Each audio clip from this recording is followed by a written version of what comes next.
Today is Chai Nisan. Today is the birthday of the Rabbi Levi, and today is also the day, 120 years, that the Rebbe entered the Bris Shel Avram Avinu. So I want to just read you quickly a story they're all familiar with, and something quite amazing that I saw. Someone hit the number 6 over there. This is the words of the Rebbe Sanchana wrote a diary. It was published after his Stalkos, and it's largely translated, and they found the second, or they just recently published the second part of the diary. 1939, this is her words. The government certified MATZOS for Pesach. Ukraine. This is, friends, this is happening. The main place where the wheat comes, Adayim Azez, Ukraine, and Dnieper, where Rabbi Levi was the chief rabbi. In those days, it was called Yekaterislav. But they were matzos in appearance only because they were not kosher at all. The situation allowed my husband no rest. He took it upon himself to make kosher matzos available to anyone who wanted to obtain them. He set himself to work. He koshered the 2 largest mills, acquired new sifters, and set up Pesach mashgichim using many supervisors. My husband sent a letter to the Ispolk, who is that? 9, the organ of local executive and regulatory power in the Soviet Union, detailing 10 requirements implemented at the baking and the selling of the matzah, along with the demand that everything he or the rabbis he had appointed would instruct must be followed. They replied that all his requirements would be met and that regular flour from the market would not be used. During that time, the population was fed using ration cards. Every citizen was given a mere 30 grams of bread per day, and new sacks couldn't be attained by even the highest institutions. But in Dnieper, in order to provide the Jews with kosher matzahs, the government provided thousands of brand new sacks and white flour, while everyone else was given only black bread. The outcome was that people from all over Ukraine and White Russia, from Moscow and Leningrad as well, traveled to Dnieper to obtain matzahs. All the synagogues were stocked with crates waiting to be filled with the matzah.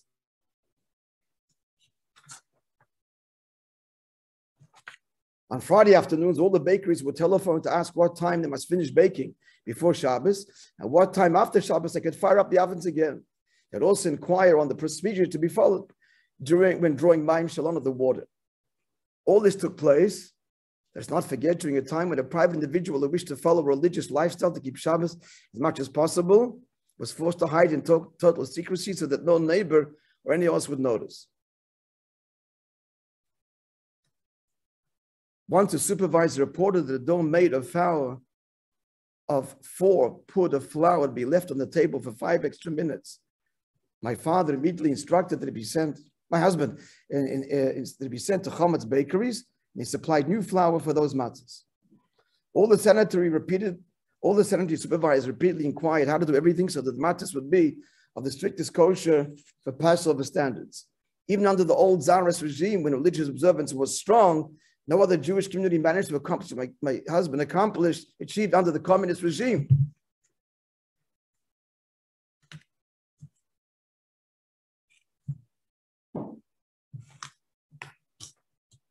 No, I'm missing here the story here.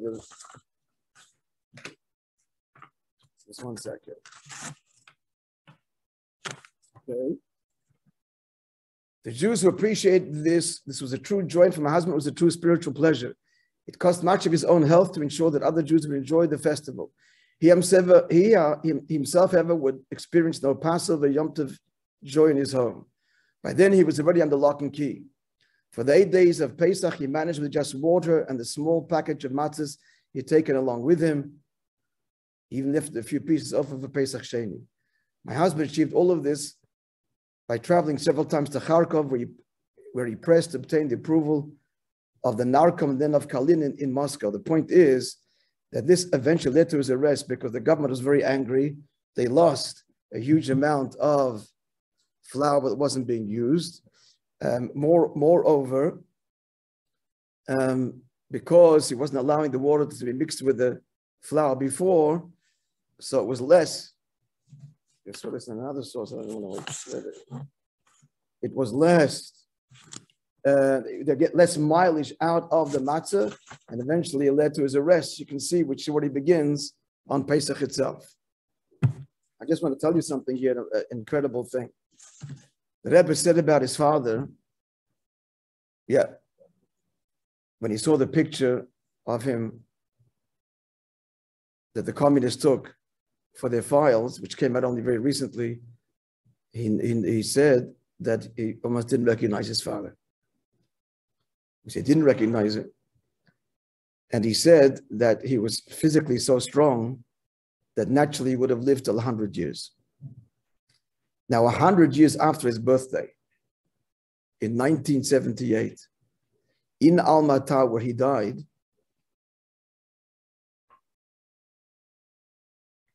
there was the Almaty Declaration.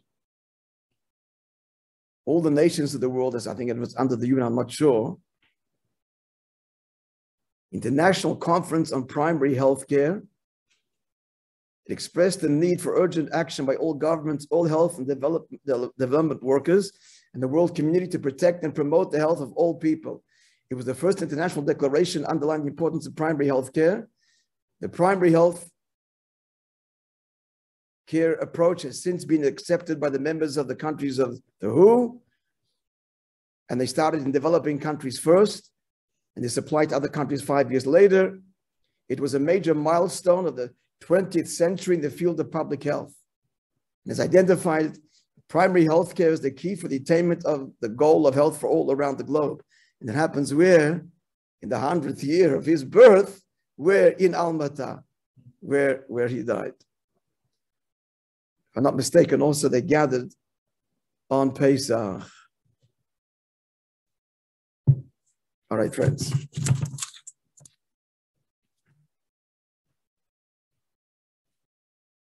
Wonderful day, a good moed. Good to see you all.